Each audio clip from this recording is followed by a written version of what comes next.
Hey, and welcome to the first episode of As Learned on YouTube. My name is Jay Ray. Today, I'm going to take you how to remove and install a radiator in a 2007 Mercury Montego. This is one video that I was not able to find on YouTube, so this may be the first one. It's kind of cool. But as learned on YouTube, I figured out how to remove radiators before, kind of assess the situation or what you're looking at in a vehicle, and a method of procedure to get whatever device you want out and then replace with the new one. It's a nice little system of what you take out, you put back in. Obviously, with new components, if you have an old component that's broken. So be sure to comment below if this was helpful. I'll try to put some chapters through there for you all so you can skip this introduction if you don't actually want to hear me. And you'll notice that I use the same film because I totally forgot to record the removal. So I looked at the installation process, remove the audio, and now I'm going to speak over it and kind of just talk to the process. You'll see some of the video twice. It's okay. Learning, right? So without further ado, let's dive into today's learning experience of As Learned on YouTube. All right, as you can see, we've got these little retainer clips here. 1, 2, 3, 4, 5, and 6. You can just use a Phillips to try and unscrew that. Most of the time they don't actually work, so you can pry it up, a little screwdriver, then pull each of those out. Then you have an 8mm bolt there and there. You will find that most of this project is done with an 8mm socket. Once you remove that plastic guard, you can then, right there, this plastic guard, you can access to remove the grill. And we're going to be pulling the grill off, that black plastic piece off, so that we can access our radiator and transmission cooling that is behind there. Take all that out, and we're good to go. All right, I've removed the black piece. Now you can see down here where I'm pointing, there's a bolt, one right there focusing, and a bolt, and another one. All those rusty spots are bolts that are screwed in from underneath. There's an 8mm bolt, like I said. 8mm socket's pretty much all you need. You can reach in and get there. You can also see there's little tabs that hold it in after you get those bolts out that run along the length of the grill. Reach down right there where I'm reaching, slide your little socket underneath. You can pull this grill ever so gently. It'll pop a little bit, but that gives you much more access and makes life just that much simpler. So I'd recommend gingerly pulling back on the grill so you can access those things after you remove this black cover, which goes right there in case you forgot from about 10 to 15 seconds ago. All right, next steps we've got going on. Moving to the interior of the vehicle, the engine bay, remove the air filter box right there. It's pretty simple. It'll just give you so much more room. All right, now that you have that out, you can see right here we have our upper coolant line with your basic clips right there. You pinch and squeeze and pull, pinch, squeeze, and pull. I've already removed them. You're going to want to take off this upper coolant line. And after that, you'll look at the front of the radiator, back in the front of the vehicle here. You have these two. This is the only one that's not an 8mm bolt. It is a 13. That peg is attached to that nut. So when you do it, the whole peg comes out. You might need a deep socket for this. I managed to finagle it with a shallow socket. After that, remove this line and tuck it back over here. That way you don't drip any oil on the ground, and this whole piece comes off. I left that line on and I attached it with a zip tie to the hood prop rod to keep it out of the way, trying to remove as little things as possible. So choose your side, pick your poison, there you go. All right, next. Okay, now that you have that thin one out of the way and zip tied, look down here. You see these two inlet lines, inlet outlet line for more cooling. I left those attached. And just pull this guy out. You can see there's clips down there. They are just resting in there. So you don't have to undo any clips. You just pick straight up and pick straight up out of both sides, and then you can kind of set it down out of the way.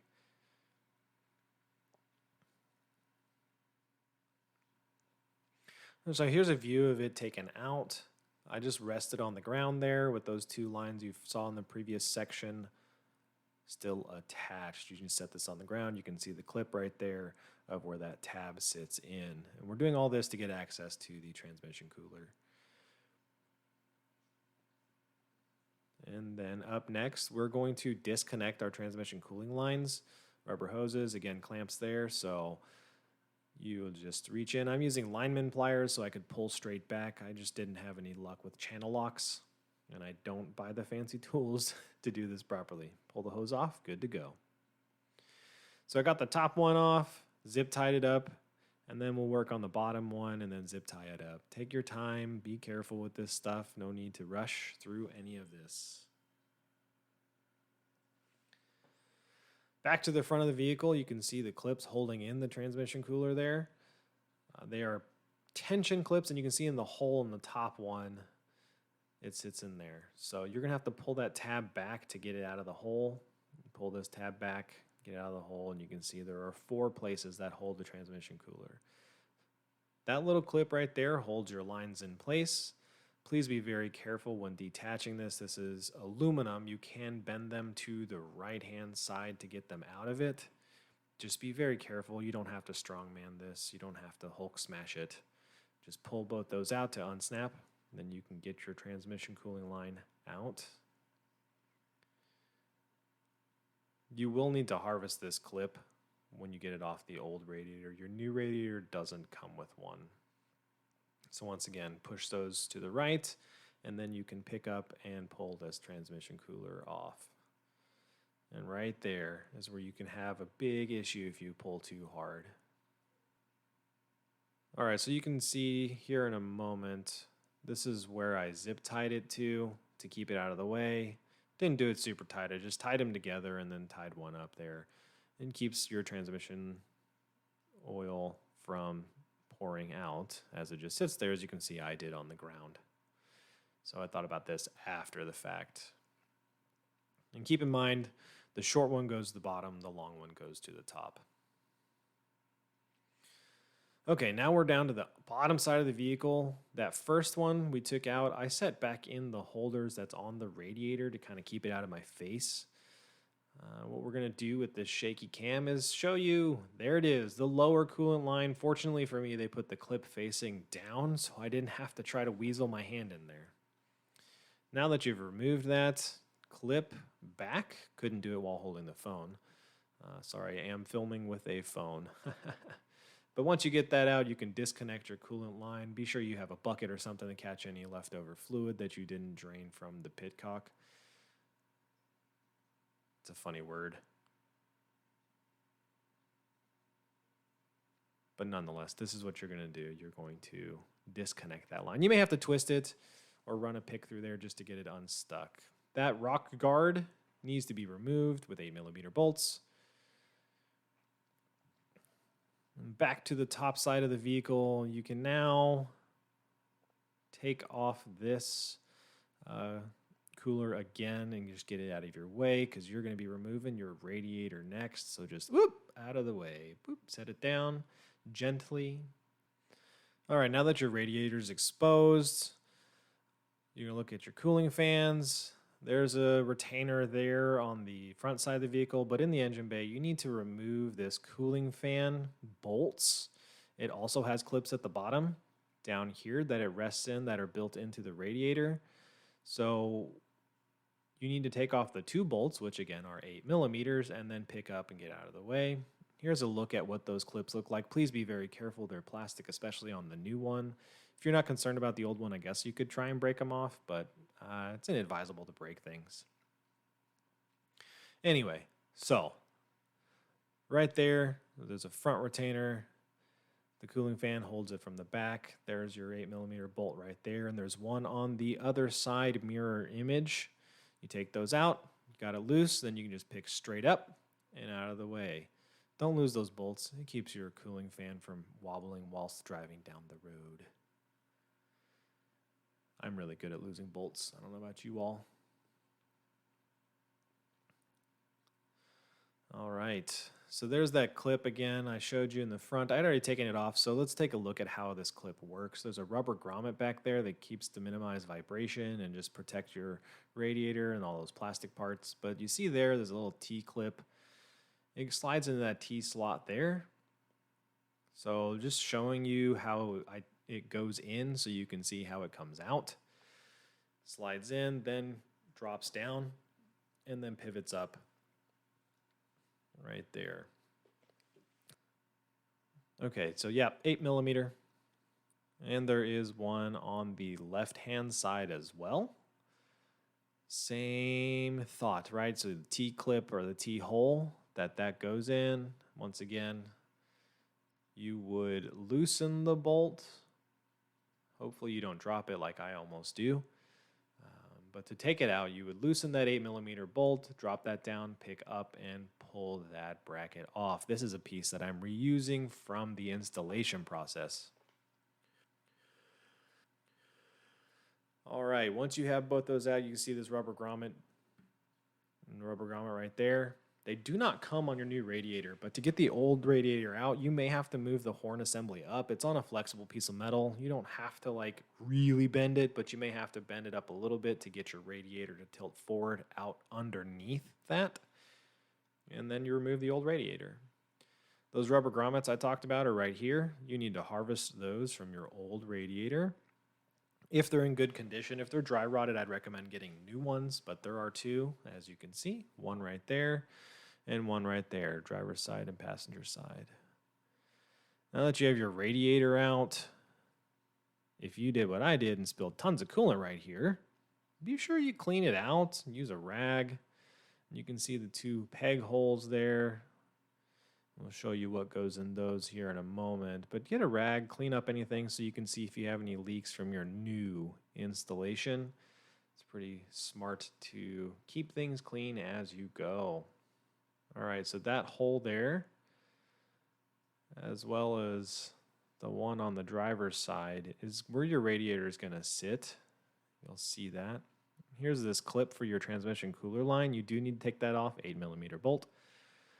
Take that off. You don't need to save the retention clip because the new radiator does come with that, but it doesn't come with the transmission cooler line holders. So just bloop, plop that out. Keep that clip. Good to go. Don't save that part. Just the bolt and the clips.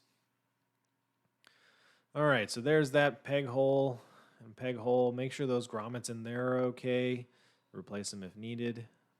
That and that will sit in them when you install the radiator. All right, so yeah, remember once again, these little rubber grommets. You're going to see this video twice. Don't worry, not deja vu. Those two grommets on either side, you're going to put them on your new radiator, thusly. Thank you, Alton Brown, for that. I couldn't do it with one hand. All right, boom, right there. Make sure it lines up with the two grooves you can see back in that little recess. And then for the passenger side, same process. Put this grommet on. Hopefully you don't struggle as much as I did, and you'll have two hands. And there you go. Looky there. Lining it up. Precision. Again, you may have to pick up your horn assembly just to put the new radiator in. You don't have to strongman this one either. No Hulk smash. I am not responsible if you bend or break anything. All right, installation of those retaining clips once again. Line up to the grooves that are in that recess for that rubber grommet. Put your clip in the hole. Again, insert the bottom first, and then you can hand tighten your 8mm bolt up top. Just like that, boom. Slide down, and then pivot. That might be a fun phrase for some of you. I never watched Friends, so pivot was not something that really spoke out to me. But I've seen the clip, and I guess it was funny. I don't know, just not my humor. So you got the driver's side started. Go ahead and hop on over to the passenger side and toss in the clip there. And you will put it in, slide down, and pivot up. Don't drop the bolt. Don't drop the bolt. Ah, saved it. Much like Spider-Man saves Mary Jane. Get it hand tight. Find your ratchet that you probably misplaced about 15 times now. And tighten that bad boy down. There's the clip for your transmission cooler line again. It is a springy style clip. Don't break that. It holds it in. And one on each side, and then one down below it sits in. Down below, you'll see there are two sets. The one's closest to the radiator for your transmission cooler line. Didn't show you guys this, but I did install that clip prior to installing the radiator. I probably should have said that before. And that's for your transmission cooler lines that go there. Once again, keep the air box out. You don't need it, and it just makes for more room. I get very frustrated when my clothes get caught on stuff. All right, so radiator's in. Put this cooling fan back on. Yep, I got the clips. Good job, J-Ray. All right, so put the cooling fan back on. It's a little bit difficult to get the bolt holes to line up. So again, you may have to wibble wobble some things, play with it a little bit. I got the bottom clips in, and the top bolt holes just didn't line up the best. So again, there's the clips. That's what they look like. Be very careful on your new one. It is hard plastic. It will break. It's not very flexible. Nonetheless, the holes didn't line up too well on both sides, and there's a front again. But yeah, the holes didn't line up too well. As you can see right here, there's a lot of play on the left-hand side of this. I ended up having to shimmy it over some just to get both bolts in. It was rather frustrating, but you can get through it. It's okay if you need to. It's just hard plastic. You can file it out, get a round file, make the hole a little larger or a small drill bit. Just be careful. You can modify these things a little bit to suit your needs. Don't be scared. Don't be shy. All right, there's the front view. Again, new radiator in. And then on the right about there is where it is on the passenger side for that top bolt. Back underneath it, be sure you reconnect your lower cooler line, your lower coolant line. That way you don't just pour coolant straight onto the ground.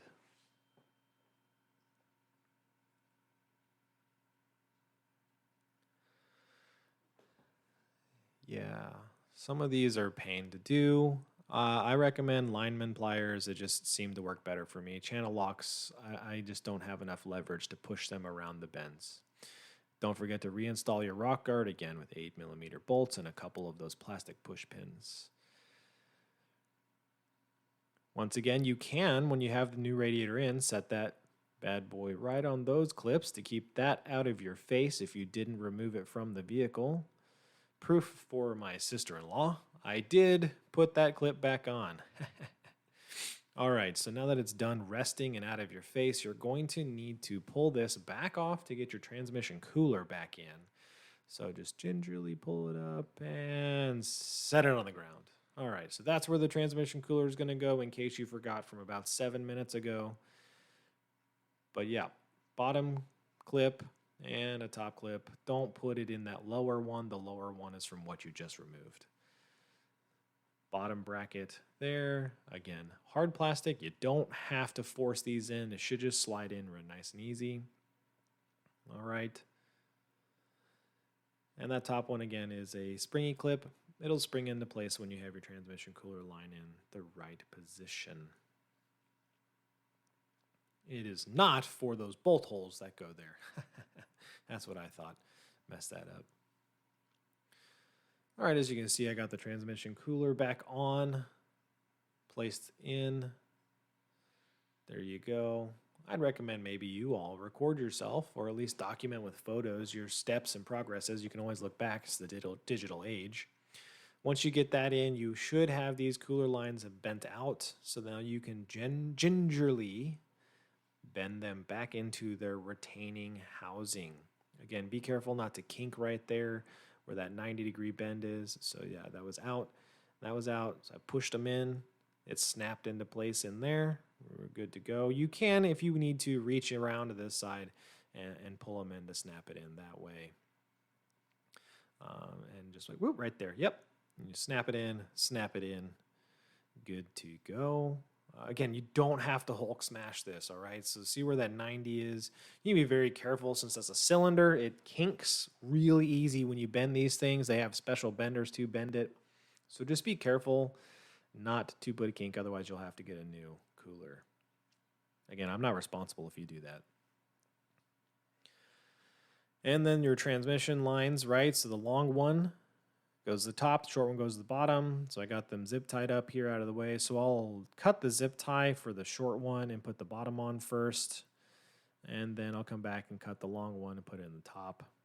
Makes sense. All right, now that I've got it attached, I will put this clip and tighten this clip and shove it over that flared end, securing it into place. Don't do what I did the first go around. What you don't see is I put both of them on thinking I was going to be fast. I couldn't reach the clip. Dumb. All right, once again, lineman pliers, they go wide enough to actually get on the clip, but then you got this pushing leverage towards the front of the vehicle to get it on there. Get it over that flare is a little difficult. You might slide off, you might pinch your fingers, you might punch yourself.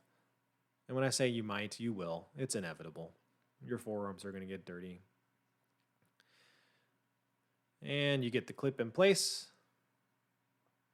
Get it nice and squared up top so that when you have to do this again, inevitably, you've made it a little bit more accessible for yourself.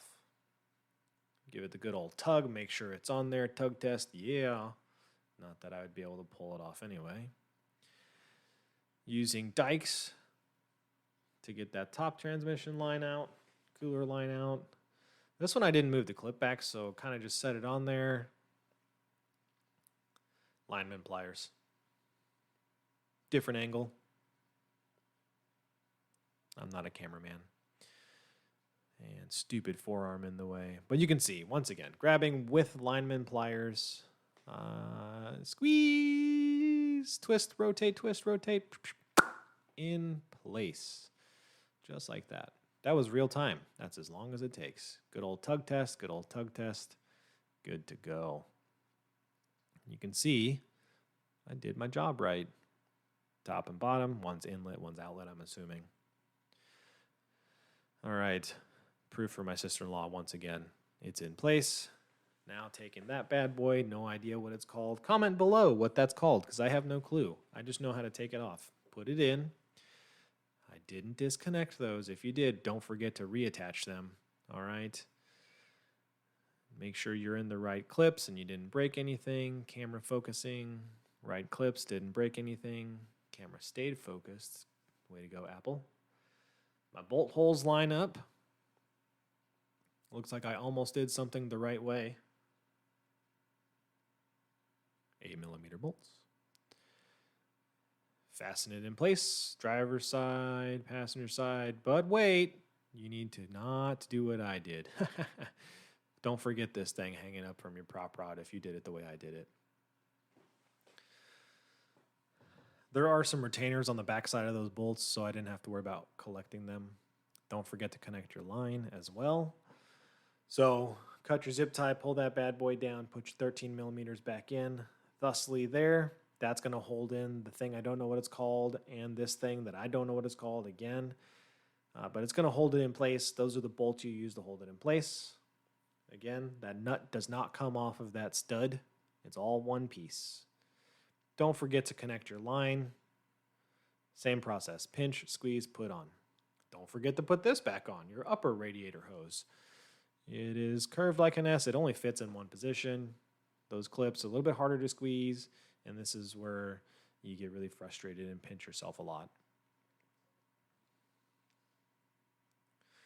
And then, last but not last, second to last, put your grill back on. Once those little silvery, rusty looking clips, I slid the grill on and that held it in place. You can then pull back a little bit and get your 8mm bolts started down there from below. Once again, you are standing on top of the vehicle, not on top of the vehicle, but from above, reaching and then putting from below into there. Just right there. Yep, that's the one. Good job, J. Ray. And you can gingerly, once again, pull back on the grill ever so gently. If you wanted a new grill, now would be the time to put it on. Next is this piece here, and it slides underneath your hood latch remover. Boom. In case you forgot, there were 6 of these plastic retainers that you will lose 1 to 2 pieces from or break or cut off inevitably. Somehow I managed to make it out with all 6 of them. And then you've got your 2 8mm bolts, as you can see right there and right there. Put those back in. And just like that, movie magic, grill's back on, everything's back together. I'm pointing at stuff. Fill her up with coolant, start it, let it run. Hopefully you did a good job. Thanks for tuning in. Until next time.